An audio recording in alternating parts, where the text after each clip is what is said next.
Activated carbon itself is a very porous material. It's carbon-based, and the pollutants can attach to the internal surface of this activated carbon. To give you an idea, 1 spoon of activated carbon has approximately the internal surface of a football field. So you can think pollutants are very small, so you can really absorb a lot on activated carbon.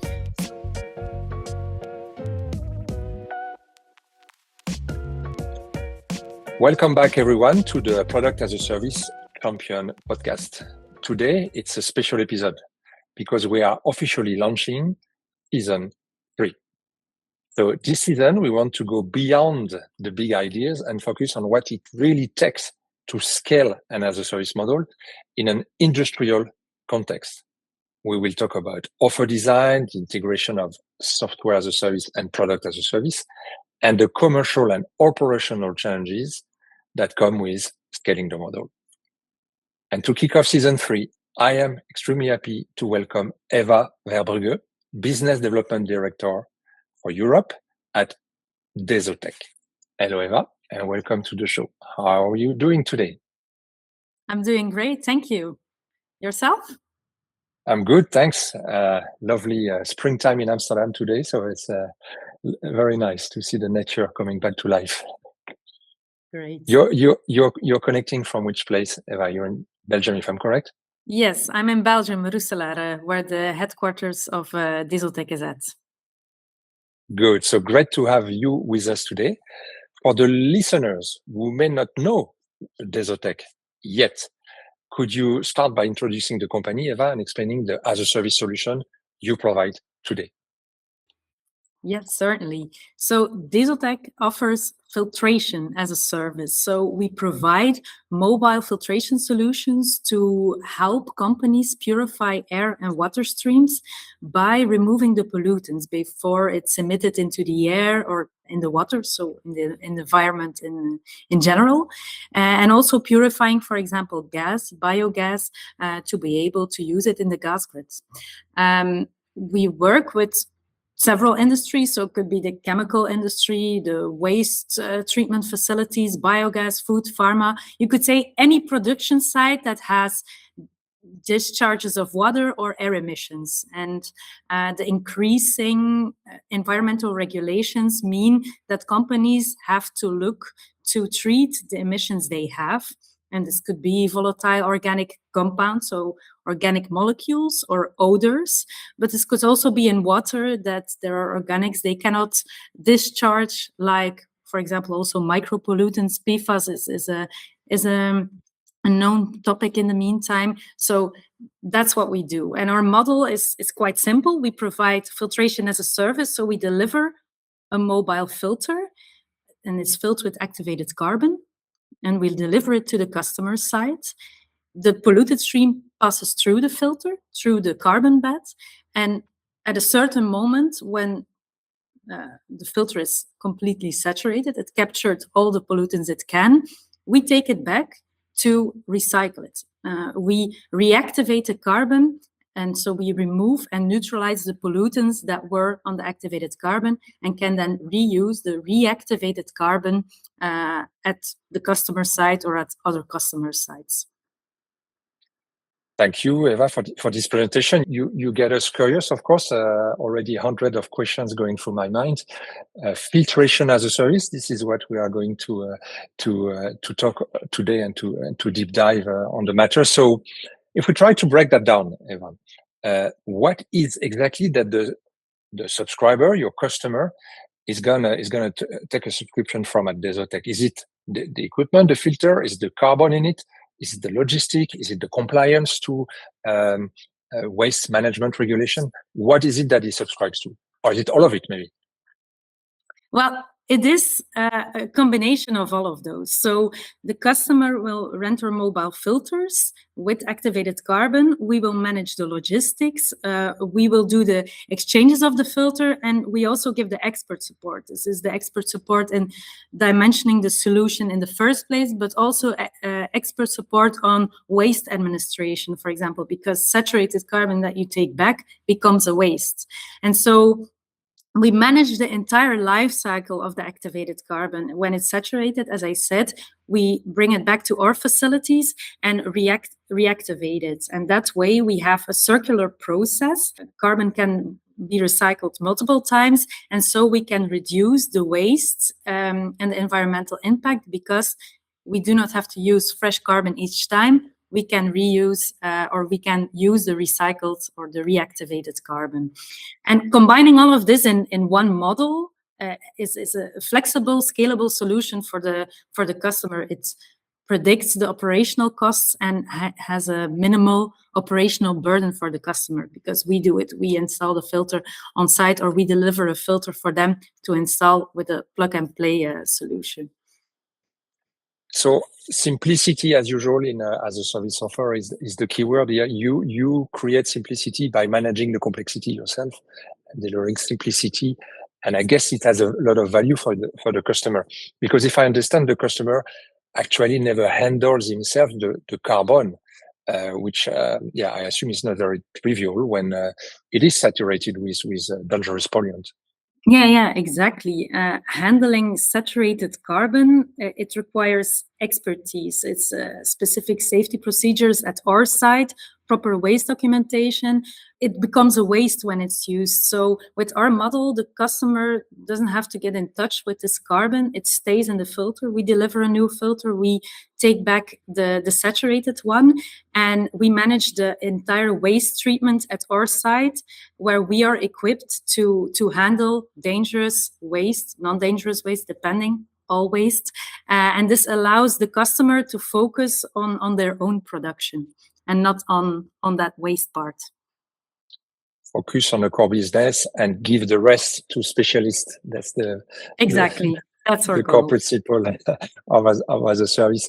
So, if I understand properly, you are not just providing filtration capacity. You're also removing compliance burden, technical capacity burden. So now the $1 million question: how do you price it? How do you price your services? What is the commercial model you offer for filtration as a service? Yeah, we don't offer a commodity. We don't. It's not one catalog we give to our customers. It's really our engineers going on site, working closely with the customer to fully understand their process and their challenging. And then this allows us to then recommend the most effective solution and support to our customer. It is one filter, but it can be filled with different types of activated carbon. There are different sizes of filters, so it really depends on the application, on what we will install on site. So it's the same offering, but for us, different engineering for each project. And this close collaboration we have by talking to the customer also ensures the strong focus on the customer's need and really adapt it to the specific project. Mm-hmm. And in this case, so because you create a lot of value for your customers, yes. do you offer your services in a price per filter, or in a price per cycle in a filter, or in a fixed fee for a certain amount of filters? What is the metric you use for the pricing? The metric we use, so we have a rental model, which is a fixed rent we have per filter we deliver, per filter there is on site, I will say it like that. And then next to it, you have the activated carbon within the filter, which is then bought by the customer. So this is, depending on the exchanges, he will have an amount of carbon to buy. So we work in that way. Mm-hmm. Thank you, Eva, for that. Another aspect I find for me, which is fascinating, is the circular model behind your service. You take back the saturated carbon, but you don't dispose it. You reactivate it, as you said in introduction. Can you explain how that works? Yes, certainly. So at our reactivation facilities, we remove and neutralize the pollutants that have been attached during the filtration on the activated carbon. And this allows us to then afterwards use again this reactivated carbon. Activated carbon itself is a very porous material. It's carbon-based, and the pollutants can attach to the internal surface of this activated carbon. To give you an idea, 1 spoon of activated carbon has approximately the internal surface of a football field. So you can think pollutants are very small, so you can really absorb a lot on activated carbon. So at our facility, we heat up the carbon at high temperature without oxygen. It's called pyrolysis, to remove again all these pollutants that have been concentrated on the activated carbon, which we then treat in our advanced flue gas treatment. And afterwards, with the carbon, we add steam to keep the porous structure, to be able to have a material of high quality that customers can use again to have in the same process. So this way, we can really close the loop and avoid using fresh material each time. Is there an end to this process, or is it a forever reactivation of the carbon? We don't reactivate the carbon of the client itself that is dedicated to one client. We really have the expertise in-house to find the right mix of activated carbon to be able to always have the same quality to deliver to our customers as a pool reactivated carbon. But this way we can really reduce the waste and have a sustainable solutions for all of our customers. It's future proof. It's only a little part that's like undersized that gets lost, but you can keep on using activated carbon because we reactivate, we add steam to have again a high quality of the activated carbon. Yeah, very clear, very clear. It's a very interesting aspect you mentioned. So in a spoon of carbon, there is the surface of a football field in terms of exposure. Yes. Wow, and if you can see that huge. Pollutants, we cannot even see. Pollutants are so small, so you can imagine how much you can absorb on activated carbon. Yeah, it's a very powerful material. Yeah. Material, and also the image to compare it to a football field. And what you mentioned in general, it's a great example of how product as a service can contribute to the circular economy. And product as a service and circular business model, they very often reinforce each other because the key point is that you remain responsible for the carbon. It becomes natural that you optimize its life cycle because it's your responsibility.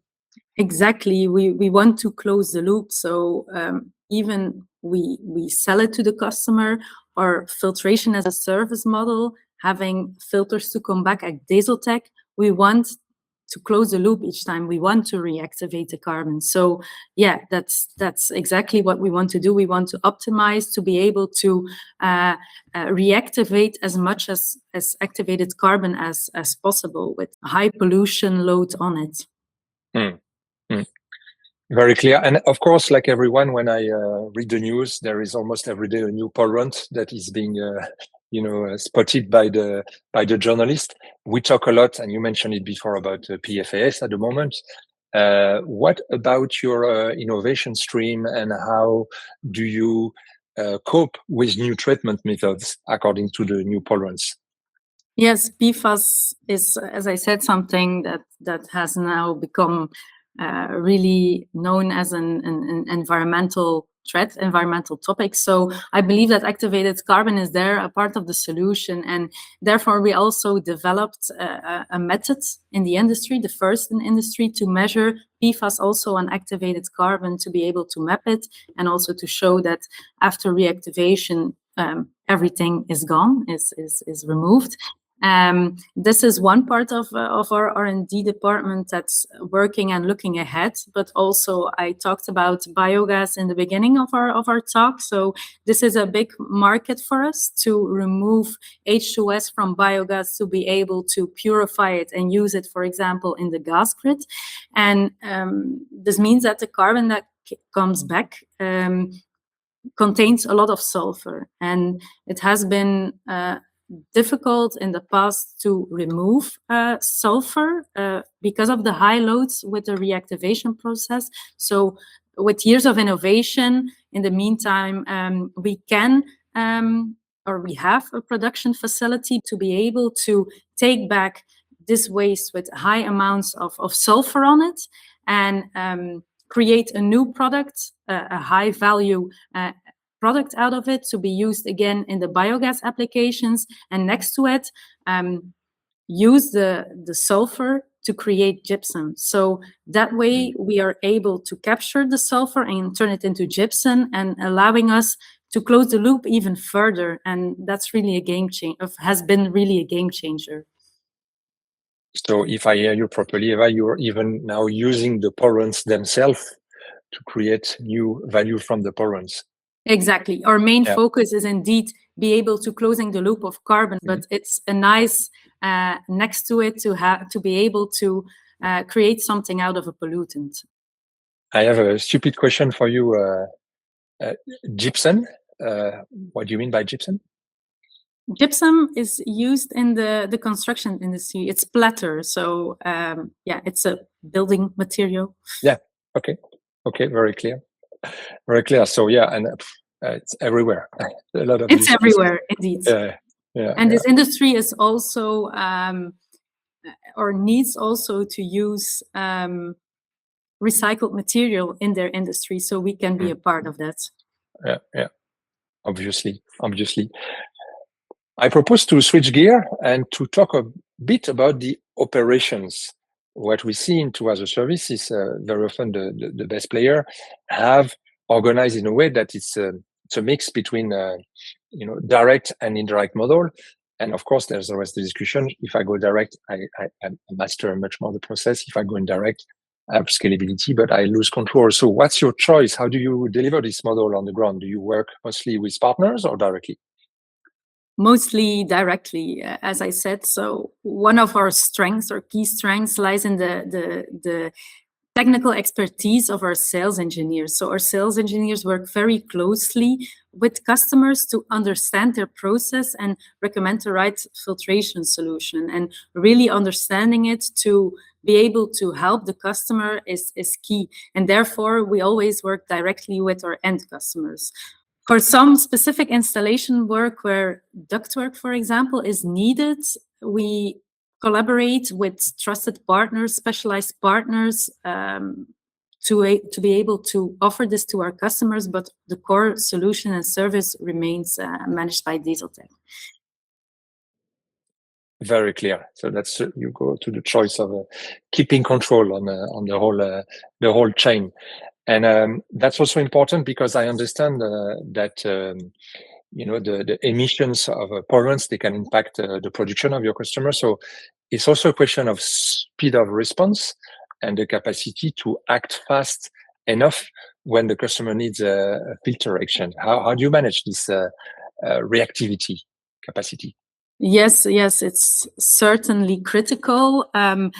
If emissions can't be treated, production might have to stop because of environmental regulations. Companies have to comply to certain limits, and so we are a part of delivering fast and as planned in a timely manner. So it's certainly critical to do so. We have therefore also local hubs across Europe and also in the US, where we can deliver faster and exchange filters very quickly to keep the customer's operation running. That's key. I mean, as a service equals flexibility. So it's the capacity for the customer to scale up or to scale down quickly and to follow his own core business needs. So how easy is it for the customers of DESOTEC to adjust their filtration capacity? Very easy. It's a modular system. We can add and remove mobile filters depending on the customer's needs. So they can scale capacity without investing in new equipment because it's on a rental base, of course. And this can be necessary, for example, when they're expanding their production capacity, but also with changing and stricter environmental laws, it could be that they need an extra filter to respect their limits. And with the modular and flexible, scalable model, we are able to adapt the filtration system to the customer's current needs. That's key. I'm sure that creates loyalty of your customers. Indeed. What's interesting in the model, if I after this the start of our discussion, is that there's a lot of complexity. We understand a lot of regulation and a lot of technological know-how that is being hidden from the customer. When we listen to you from the outside, it feels very simple. You deliver a filter, you replace it, and everything just works. But behind that, of course, there are logistic, reactivation capacity, planning. If we go a bit behind the scenes, what is the part of your model that is the much harder to manage than people would expect? Where do you sweat? But it's actually, again, a combination of it. I think there are different parts where there are challenges. Our engineers are discussing complex problems. It's indeed one filter we deliver to a customer, but the carbon in it, the exchange frequency, that's something that they have to estimate in a good way. Next to it, the logistics part, there can be urgencies and they have to adapt their schedule to deliver a filter on time or to get one customer or to help out the customer very quickly. And then you have the expertise of our people in our reactivation facilities, where they need to make sure that the quality is always at a high and a stable level. So I would say there are different aspects, and all working together makes us a great team to then deliver this easy solution to the customer. Talking about the journey towards as a service, I have a question for you, Eva. Has DESOTEC always offered as a service, or there's been a transition from transactional sales to subscription? What is the story there? Are you a as a service native or a switcher? Well, I have to say, our founders saw directly or very quickly a need for the mobile filter solution with hassle or the hassle of emptying and filling a filter on the customer side, having waste, or when filling a filter, having dust. They quite quickly saw that going mobile and having the service to deliver a filter, take it back, and at our site take care of the waste and do it in a proper manner has been a focus quite quickly. Then, of course, going to the different markets, air, water, biogas, we've just expanded our as a service model during the last decades, I would say, to be able to offer this solution widely throughout the industry. Mm-hmm. Okay, so it was natural when the founders saw the challenges of your customers. It was natural to move to this solution to solve, mobile filtration solutions. To mobile filtering, exactly. Yeah. Eva, before we wrap up and the formal closing, I would say I'd like to go a bit on the fun side. You spend a lot thinking about filtration, pollutants, circular carbon, and of course the environmental impact. So here's the question: if you could invent the magic filter, what it would remove? You know, any annoying thing that from everyday life that would go and stay in this filter? Oh, that's a difficult question, I have to say. I would say always get up with a happy mood. Filter out the difficult getting up part. Yeah.